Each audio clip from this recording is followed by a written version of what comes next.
یہ جو سویڈن میں واقع ہوا اور اس سے قبل ٹیری جونز نے جو ہالینڈ میں کیا، اور اس طرح کے ملتے جلتے واقعات جو ہوتے رہتے ہیں، یہ اس لیے ہیں کہ یہ لوگ اس کتاب سے ہار گئے ہیں۔ اگر قرآن کا مقابلہ کرنے کی ہمت ہوتی تو یہ کوئی تھوڑا کرنے والا کام تھا۔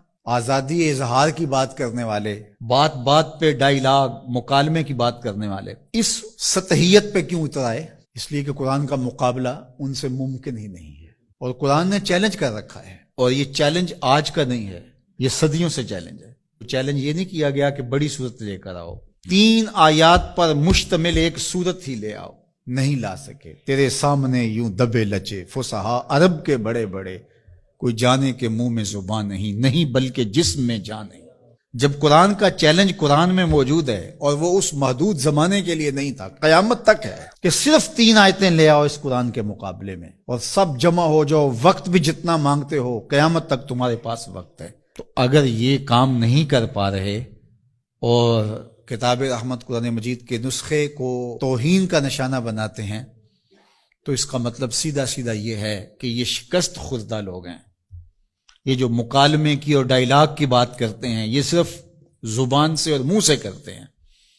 آزادی اظہار کی بات کرتے ہیں تو 1450 سال قبل کی کتاب کو برداشت نہیں کر رہے، تو آزادی اظہار کس کا نام ہے پھر تمہارے؟ تو یہ شکست خوردہ لوگ ہیں، قرآن سے شکست کھا گئے، اور انہوں نے ان اپنی حرکتوں سے بتایا ہے کہ ہم قرآن کا مقابلہ نہیں کر سکتے۔ جب دلیلیں ختم ہو تو گالیاں دی جاتی ہیں، جب بات کرنا نہ آئے تو گریبان کو کوئی پکڑتا ہے۔ تو قرآن مجید کے ساتھ اہانت امیز سلوک اس بات کی دلیل ہے کہ آج دنیا قرآن کا مقابلہ کرنے سے قاصر ہے، جس طرح ماضی میں قاصر تھی، اور قیامت تک تو اس کا معاوضہ ممکن نہیں ہے، اور جب معاوضہ ممکن نہیں ہوگا تو اوچی ہتھ کنڈے ہوں گے اور اس طرح کی نیچ حرکتیں ہوں گی۔ لوگوں نے لوگوں کے ساتھ لڑائیاں کیا، بھلا کسی نے کتابوں کو بھی جلایا ہے، کسی نے کتابوں کی بھی بے حرمتی کی ہے، کبھی ایسا بھی ہوا ہے؟ اور آج جو مغرب کے قصیدے پڑھتے پھرتے ہیں، یہ ان مکروہ چہروں کو دیکھیں۔ تو آئیے میں اور آپ اس کتاب سے جڑ کر کے اپنی زندگی کو ان بلندیوں پر لے جائیں کہ پھر ہماری گرد راہ کو بھی کوئی چھو نہ سکے۔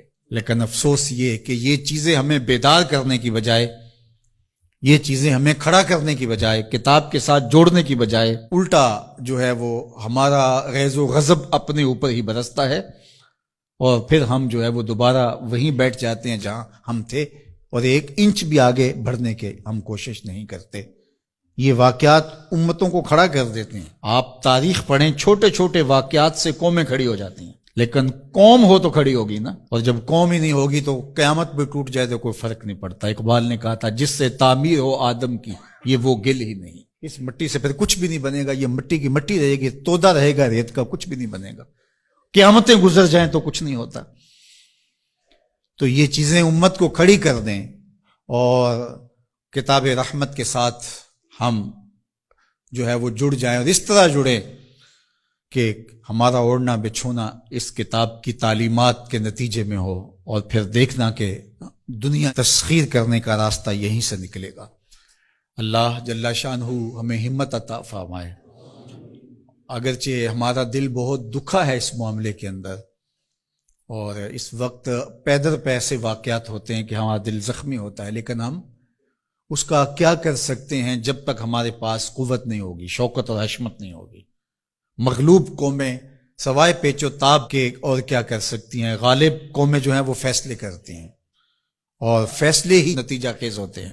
تو جب تک ہم قوم نہیں بنیں گے، امت نہیں بنیں گے، اس وقت جو ہے وہ ہم اسی صورتحال میں رہیں گے، اور ہمارا وجود جس طرح زخمی ہے، تشتت کی وجہ سے جسم زخمی ہے امت کا، کہ ہم 72-73 گروہوں میں بٹے ہوئے ہیں، اور دشمن اس پہ بہت خوش ہے، اس لیے کہ اس سے اس کو فائدہ پہنچ رہا ہے، اور ہم آپس میں الجھ کر کے اپنی طاقت کو ایک دوسرے کے اوپر ضائع کر رہے ہیں۔ دوسری جانب ہم جغرافیائی تقسیمات پر یقین اس قدر پختہ رکھ لیا ہے، جو ایک مغرب کی سازش تھی۔ جب سلطنت عثمانیہ ٹوٹی تھی، عرب ممالک کو ٹکڑیوں میں بانٹ دیا گیا، اور باقی ممالک کو، جو ایک وحدت تھی امت کی، اس کو تقسیم کر دیا گیا، اور یورپ یونین 27 ممالک کے اوپر خلافت سے تصور دے کے دوبارہ جڑ جاتے ہیں۔ وہ بکھرے ہوئے جڑ کر کے اپنا مشترکہ دفاع، مشترکہ کرنسی اور یہ ساری چیزیں بنا کے تو وہ باقاعدہ 27 ملک جڑ جاتے ہیں، 50 ریاستیں امریکہ کی ہیں جو جڑی ہوئی ہے اور ایک وحدت ہے، تو امت مسلمہ کو ٹکڑے ٹکڑے کر دیا۔ اور آج دیکھیے کہ ان ملکوں کی باہم لڑائی سے شام کا کیا حال ہو رہا ہے اور یمن کا کیا حال ہو رہا ہے۔ بلکتے ہوئے یتیموں کے آنسو پوچھنے والا کوئی نہیں ہے، سب کو اپنے مفادات سے غرض ہے۔ اور یہ امت اس وقت جس طرح زخم خوردہ ہے اور جس اذیت میں مبتلا ہے، کیا کہا جائے اور کیا بولا جائے۔ ہمارا دیش تو اسلام تھا، چاہے کسی بھی خطے میں رہنے والے ہوں، کسی بھی گوشے کے بسنے والے ہوں، لیکن ہماری شناخت علاقے بن گئے، جغرافیہ بن گیا، جبکہ ہماری شناخت علاقے اور جغرافیہ نہیں تھا، ہماری شناخت دین تھا۔